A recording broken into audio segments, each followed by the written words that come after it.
رفید بن امرو بن حبیرہ کا غلام تھا رفید. ایک بار اس کا مالک جو گورنر تھا کسی بات سے ناراض ہو گیا. اس نے قسم کھائی کہ اسے قتل کر دے گا. جب رفید کو اپنے آقا کی اپنے مالک کی اس بات کا علم ہوا تو بھاگ کر کائنات کے مالک کے پاس چلا گیا، یعنی سید الصادقین علیہ الصلوۃ والسلام، شہنشاہ معظم. تو کہتے ہیں میں مولا کی خدمت میں آیا اور میں نے امام کی بارگاہ میں پناہ کی درخواست کی. مولا میری ریکویسٹ احسان فرمائی، مجھے پناہ دے دیجیے. مولا نے فرمایا میں نے تمہیں پناہ دی. پناہ لینے والے تو میرے پاس پناہ لینے آئے ہو، میں نے تمہیں پناہ دی. بہت بڑا جملہ اس میں چھپا ہے، بہت بڑی حقیقت اس میں چھپی ہے. اللہ اکبر، کہ یہ وہ ہستی ہیں کوئی بھی ان سے پناہ لے یہ پناہ دیتے ہیں. کیونکہ پناہ کیسے نہ دے؟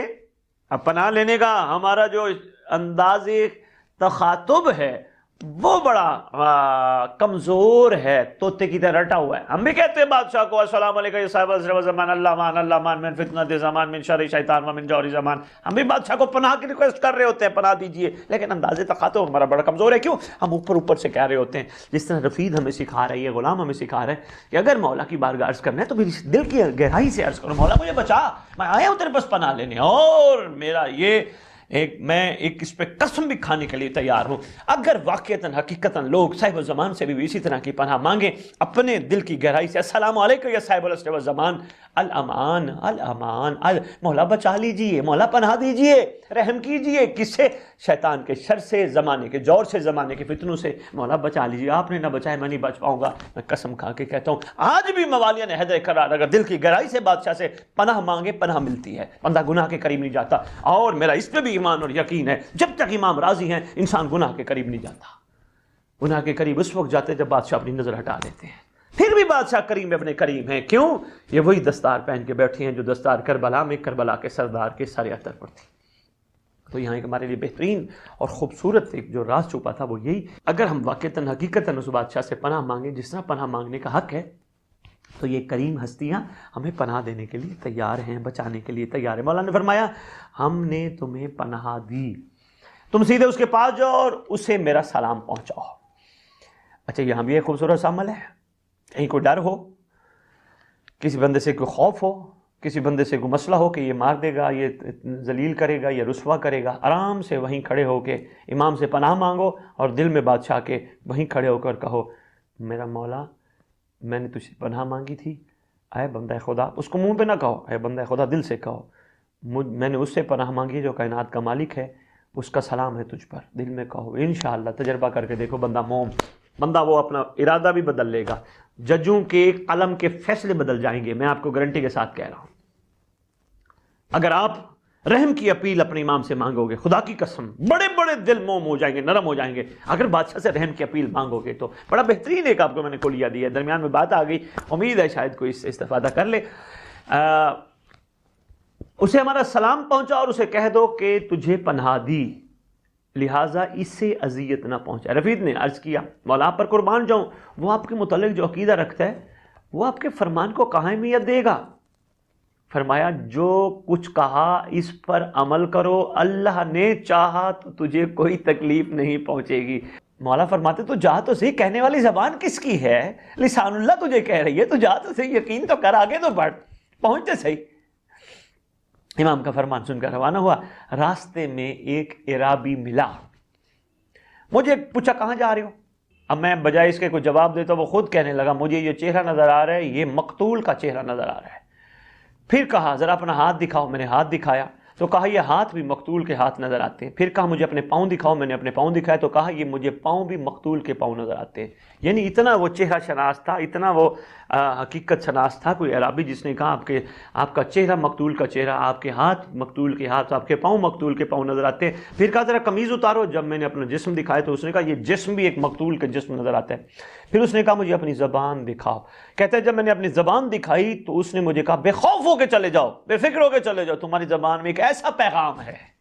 اللہ اکبر، ایک ایسا پیغام ہے اگر وہ پیغام پہاڑوں کو بھی پہنچا دو تو وہ اپنی جگہ سے چھوڑ دیں گے. رفید کہتا ہے میں ابن ابی حبیرہ کے پاس دروازے پر گیا، داخل ہونے کی اجازت طلب کی. اس نے کہا خائن اپنے قدموں پر چل کے آ گیا ہے. اس نے پھر ایک اور غلام سے کہا چرمی فرش بچھاؤ، تلوار لے کر آؤ. چنانچہ قتل کے لیے چرمی فرش بچھایا گیا، میرے ہاتھ پاؤں باندھ دیے گئے. یعنی پوری قتل کی پلاننگ بن گئی.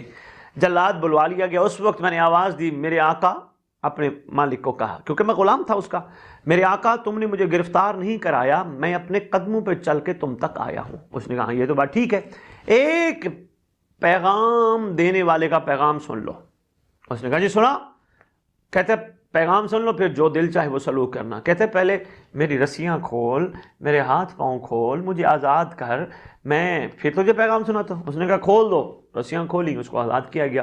پھر پیغام سنانے کے کہتے ہیں بقائے کائنات تجھے سلام کہتے ہیں, فرزند رسول تجھے سلام کہتے ہیں, شہنشاہ معظم سلطان مکرم والی ولایت کے والی ولایت بیٹے تجھے سلام کہتے ہیں,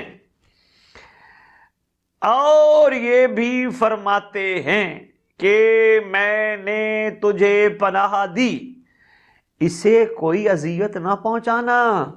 کہتا ہے سچ سچ بتاؤ کیا واقعات انہوں نے یہی کہا تھا؟ میں نے قسم کھا کے کہا, مجھے رب کعبہ کی قسم, اپنے اللہ کی قسم, انہوں نے یہی کہا تھا. حتیٰ کہ 3 بار کہا, پھر پوچھا کہ واقعی یہی کہا تھا؟ کہا واقعی یہی کہا تھا. کہا پھر بتا واقعی یہی کہا تھا؟ اس نے کہا واقعی. کہتے نہیں پھر بتا. اس نے کہا واقعی یہی کہا تھا. اس نے کہا آپ جلدی کرو, وہ جو رسیاں تھیں نا, وہ جو میں نے اس کو باندھا تھا, اس رسیوں سے مجھے باندھو. اور کہا باقی غلام نہ باندھے, یہ مجھے باندھے. اس نے کہا میں بھلا آپ کے ساتھ ایسا رویہ کیسے رکھ سکتا ہوں, آپ میرے مالک ہیں. کہا میں مالک ہو کے حکم دیتا ہوں, مجھے باندھ, رسیوں سے باندھ. جب میری مشقیں باندھ دی گئیں تو کہا میں نے باندھتے ہوئے مجھے تھوڑا سا ترس بھی آیا, تھوڑا سا وہ بھی ہوا کہ اب اس نے اتنا بڑی, میں نے کہا میں بس اتنا ہی باندھ سکتا تھا, اب تجھے باندھ دیا, میرا دل ہے تجھے کھول دوں, میں تجھے کھول دوں گا. اس نے کہا اب تمہاری مرضی, چاہے باندھے رکھو چاہے کھولے رکھو, آج سے تم مالک ہو, میں تمہارا غلام ہوں. چنانچہ اس نے ایسا کیا. پھر میرے ہاتھ کو پکڑ کر کہا آج سے تو مختار ہے اور تو ایک کام جاری کرے گا. امید ہے میں کچھ نہ کچھ اس واقعے کی مناسبت سے آپ کی خدمت میں کوئی ایک پیغام دے پایا ہوں گا. اللہ اکبر.